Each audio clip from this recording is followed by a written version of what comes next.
Hello everyone, मैं अर्पणा जैन। स्वागत है आपके हमारे यूट्यूब चैनल जैन क्लासेस में। जैसा कि अभी हमारा टॉपिक चल रहा है 10th क्लास का 10th चैप्टर है ना, अन्योक्ता। उसके हम आपको एक्सप्लेन कर चुके हैं। पूरे श्लोक जितने भी उसमें दिए गए हैं 7 श्लोक, उसको हमने एक्सप्लेन कर दिया है। वीडियो अपलोड है, आप देख सकते हैं यूट्यूब पर। इसके बाद हमने एक्सरसाइज की थी, उसमें भी हमने आपको 3 क्वेश्चन करा दिए हैं। ठीक है, हमको करना है 4th क्वेश्चन से। इसके पहले की एक्सरसाइज हमने आपको यहाँ पर करा दी है। 4th क्वेश्चन लिखा है, इसमें हमने पढ़ा क्या है पहले तो ये थोड़ा सा हम रिवाइज कर लें। इसमें अन्योक्ति हमने पढ़ी है। अन्योक्ति मतलब और जो युक्तियां बची हुई हैं अन्य जो है उनको हमने इसमें देखा है। मतलब हमने इसमें किसी न किसी के माध्यम से, किसी न किसी के बहाने से अच्छी चीजें इसमें हमने सीखी हैं। ठीक है, इसको हमने क्या किया है, एक्सप्लेन भी किया है आपको। फिर उसके बाद हमने इसकी एक्सरसाइज की है, उसमें हमने 3 क्वेश्चन आपको एक्सरसाइज के भी एक्सप्लेन कर दिए हैं। 4th क्वेश्चन आता है, अधोलिखितयो श्लोकयो भावार्थम स्वीकृत भाषा लिखत। है ना, आपको स्वीकृत भाषा में लिखना है, या तो आप इंग्लिश में लिख दें या फिर आप हिंदी में लिख दें। ठीक है, एक आपको श्लोक दिया जाएगा, उसका आपको भावार्थ लिखना है। ठीक, अब इसमें श्लोक, इसमें ये तो पूरा पूरा श्लोक नहीं दिया, मगर जब आपको क्वेश्चन आएगा तो आपको पूरा श्लोक लिखा आएगा। ठीक है, जैसे ये वाला श्लोक दिया है, तोरैरल्पैरपि करुणयो भीम मानो निघाएंगी मालाकार विरचित भावता भवता या तरुतरश पुष्टि सा किम शक्या जनितो मिहम प्रश्वेन्य बाराम धाराशारानपि विकृता विश्वतो वारिदेन। ये पूरा श्लोक है। ठीक है, इस श्लोक का आपको अर्थ लिखना है। आपको क्वेश्चन पेपर में पूरा श्लोक लिखा आएगा। ठीक है, जैसा कि हमने इसका अर्थ पहले भी बताया है। क्या कह रहे हैं, एक माली से कह रहे हैं क्या कह रहे हैं कि सूर्य के तेज चमकने पर, मतलब सूर्य के बहुत अधिक गर्म होने पर, गर्मी के समय में थोड़े जल से भी आपने दया से इस पेड़ की जो पुष्टि की है। कहने का मतलब क्या निकला था इस श्लोक का, कि जब उसको जरूरत थी, जब उसने क्या किया, आपने थोड़े से जल से भी, मतलब थोड़े से पानी से भी आपने उसकी क्या की, बहुत बड़ा उसके लिए हेल्प कर, बहुत बड़ा काम किया उसके लिए। उसको जरूरत थी पानी की, तब जरूरत थी जब उसको बहुत तेज गर्मी थी, तब आपने उसकी हेल्प की है, तो उससे क्या हो गया, पुष्ट हो गया। जलों को वर्षा काल के चारों ओर से धाराओं के प्रभावों को भी बरसाते हुए बादल से इस संसार में उस पेड़ की पुष्टि क्या की जा सकती, अर्थात नहीं की जा सकती। है ना, जब हमें जिस चीज की जरूरत है अगर हमको वो नहीं मिलती, उसके बाद हमको वो कितनी भी मिलती रहे, उसकी हमको कोई आवश्यकता नहीं है। अर्थात उत्तम जीवन जीने के लिए सुखयुक्त वस्तुओं की अधिकता भी मानव जीवन को पूर्णतः सक्षम नहीं बनाती। क्या कह रहे हैं, अगर आपके पास बहुत सारा पैसा है उसके बाद भी आपको सुख नहीं है, तो वो क्या कह रहे हैं कि उस पैसे का आपके लिए कोई महत्व नहीं है। आप उसमें पूर्ण रूप से सक्षम ही नहीं है। किसके लिए, अपने जीवन को सुखमय जीने के लिए। हर जगह पैसे की जरूरत नहीं होती, हर जगह पैसा महत्व नहीं रखता है ना। आपके लिए क्या होता है, सुख होना चाहिए उस पैसे में। गरीब लोग कितने खुश रह लेते हैं, अमीर पता चली उनको इतनी बीमारियां कि पैसे होने के बाद भी वो कुछ खा ही नहीं पा रहे, उससे अच्छा तो वो गरीब खा रहे है ना। तो कहने का अर्थ ये निकल रहा, उसके लिए सुख और दुख भरी क्षणों की आवश्यकता होती है, क्योंकि सुख और दुख दोनों मानव जीवन के कंधे हैं और दोनों ही आवश्यक है। हमेशा सुख रहेगा तो भी वो अच्छा नहीं रहता, हमेशा दुख रहेगा तो भी वो अच्छा नहीं रहता। जीवन है, जीवन में सुख दुख तो आते रहते हैं। ठीक है, आप चाहो तो इसका स्क्रीनशॉट ले लो, फिर इसको हम आगे बढ़ते हैं। ठीक है, इसके हम आपको पूरा समझा चुके हैं, आप पीछे भी देख सकते हैं। चलिए, नेक्स्ट दिया है, रेरे चातक सावधान मनीषा मित्र क्षणम श्रूयता मम्भोदा बहवो वहंती गगने शर्वेपि नेतादिशा केचिद वृष्टि विराद्रयन्ति वसुधाम गर्जन्ति केचिद व्यथा यम यम पश्यसि तस्य तस्य पुरतो माँ ब्रूहि दीनम बच। अब इसमें क्या कह रहे हैं, आपको श्लोक पूरा दिया रहेगा, हमने आपको श्लोक पढ़ा है, वहां पर आपको पूरा लिखा रहेगा, उसके अनुसार आपको इसका भावार्थ निकालना है। तो चातक पक्षी से कह रहे हैं कि चातक पक्षी, हमने आपको बताया कि चातक पक्षी कैसा होता है, स्वाभिमानी होता है। वो आपके नदियों का, समुद्र का, नालों का, कुओं का, किसी का जल नहीं पीता।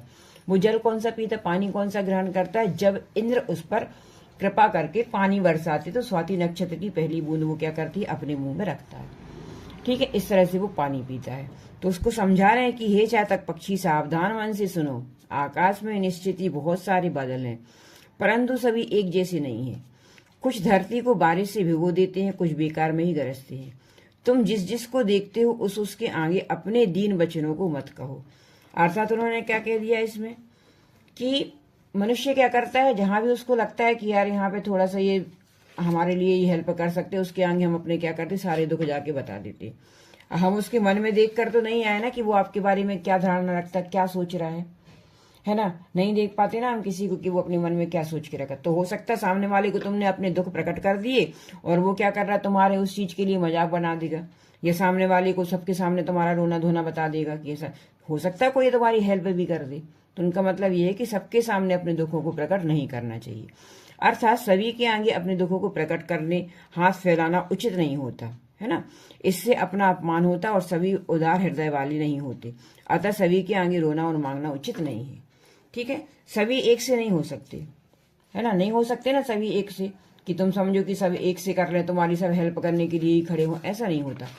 हो सकता है कोई तुम्हारे लिए क्या कर रहा है उसका गलत फायदा उठा ले, हंसी उजाड़े, तुम्हें मजाक उड़ा दे तुम्हारा, है ना। इसीलिए कह रहा है कि सबके सामने सब चीजों को नहीं बताना चाहिए। चलिए, हमने आपको बोला है 10th क्लास में अन्वय आना है इस बार, है ना। तो अन्वय आप बहुत अच्छे से देख के जाएंगे। अन्वय इस बार आपको आना ही है, क्योंकि चलो क्या होता है अन्वय हमने आपको बताया है।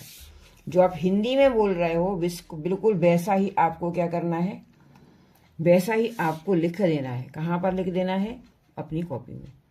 ठीक है, जैसे इन्हें कह रहे हैं, आप इधर श्लोक आया है, एक श्लोक इसमें आप आया है ना अभी, आप इधरे अम्बरम पथम परितः पतंगा भृंगार रसाल मुकुलानी समाश्रयंता संकुच वंचिति शरस्वते दीन दीनो मीनो नुहंत कतमाम गति वभ्युपेतौ। ठीक है, श्लोक आया, इस श्लोक को आपको लिखना है। पहले तो इसका अर्थ समझ में आना चाहिए कि वो क्या कह रहे हैं। तो क्या कह रहे हैं, पहले परितः पतंगा, पतंगा परितः अंबर पंथ आपे दिरे, मतलब पक्षी जो होते हैं वो क्या कर रहे हैं, चारों तरफ, किसके चारों तरफ, परितः, परितः मतलब होता है चारों तरफ, अंबर के पथ को उन्होंने क्या कर लिया, अंबर के पथ को चारों तरफ से ग्रहण कर लिया। मतलब वो कहाँ चले गए हैं, पक्षी कहाँ चले गए हैं, अंबर में चले गए हैं। अंबर मतलब आकाश में चले, आकाश को प्राप्त कर लिया है। फिर भृंगार जो है, भृंगार मतलब भंवरा जो है, वो रसाल मुकुलानी समाश्रयन्ते, मतलब आम के वृक्षों की मंजरियों को उन्होंने अपना आश्रय कर लिया है। ठीक है, आश्रय उन्होंने कहाँ ढूंढ लिया है, अपना भौरों ने आश्रय कहाँ ढूंढ लिया है, आम के वृक्षों पर, यहाँ की मंजरियों पर। फिर कह रहे हैं सरसा त्वयि संकोच चयंती, सरसा मतलब तालाब, त्वयि यदि तालाब कह रहे हैं संकुचित हो जाता है, हंत दीन दीन मीना, हंत मतलब बेचारी, दीन मछलियां, नु कतमाम गतिम अभ्युपेतई, तो वो किस गति को प्राप्त करेंगे। अगर कह रहे हैं अगर संकुचित होने, किसके संकुचित होने पर, सरोवर के, सर मतलब सरोवर के संकुचित होने पर वो दीन मछलियां बेचारी क्या करेंगी, किस गति को प्राप्त करेंगी, अर्थात मर ही जाएंगी। ठीक है, फिर नेक्स्ट क्वेश्चन दिया है इन्होंने, श्लोक दिया है इस पे, फिर इसका भी आपको क्या लिखना है, अन्वय लिखना है। अन्वय आपको सिर्फ इतना ही करना है कि जैसा आप बोल रहे हो बिल्कुल वैसा, जैसे हमने यहाँ पे बोला, पक्षियों ने अंबर को चारों तरफ से ग्रहण कर, मतलब पक्षी कहाँ चले गए हैं, अंबर में चले गए हैं। फिर भृंगार जो है, भृंगार क्या हो, भंगार मतलब भौरे क्या कर गए हैं, मछलियों आम के वृक्षों पर, मतलब आम की मंजरियों पर उन्होंने आश्रय ले लिया है। तालाब के सिकुड़ जाने पर या संकुचित हो जाने पर या उसमें पानी खत्म हो जाने पर दीनहीन मछलियां तो क्या करेंगी, मीन मछली, मीन मतलब मछलियां क्या हो जाएंगी, हंत मतलब मर ही जाएंगी, नू कतमाम, या फिर क्या करेंगी, या फिर वो कह रहे हैं किस गति को प्राप्त करेंगी। ठीक है, अर्थात वही है। ठीक, चलो फिर कह रहे हैं आश्वास पर्वत कुलम तप रोष तप्तो मुद्दा मदा मदा विधुराणी च काननानी नाना नदी न सहस्रानी च पूरित्वा रिक्तोषी यज्जलद सेव तमोत्तम श्री। अब इसमें भी आपको अन्वय लिखना है, पहले तो इसका अर्थ पता होना चाहिए। तो क्या कह रहे हैं, हे जलद, हे आकाश, हे बादल, तपनोष्ण तप्तम पर्वत कुलम, तुमने तपते हुए पर्वत के पूरे परिवार को या कुल को आश्वास कर दिया है। आश्वास, आश्वास मतलब क्या कर दिया उन्हें, तुमने उसको पानी से क्या कर दिया है, परिपूर्ण कर दिया है, उसको गीला कर दिया है ना, मतलब उसको तृप्त कर दिया है तुमने। उद्दा मदा विबुधराण, क्या कर दिया उन्हें, तुमने उसको पानी से क्या कर दिया है, परिपूर्ण कर दिया है, उसको गीला कर दिया है ना, मतलब उसको तृप्त कर दिया है तुमने। उद्दा मदा विबुधराणी, कानना नीचा, और ऊंचे ऊंचे वृक्ष जो लगे हैं कहाँ, जंगल में, उनको भी तुमने आश्वस्त कर दिया, मतलब उनको भी तुमने तृप्त कर दिया है।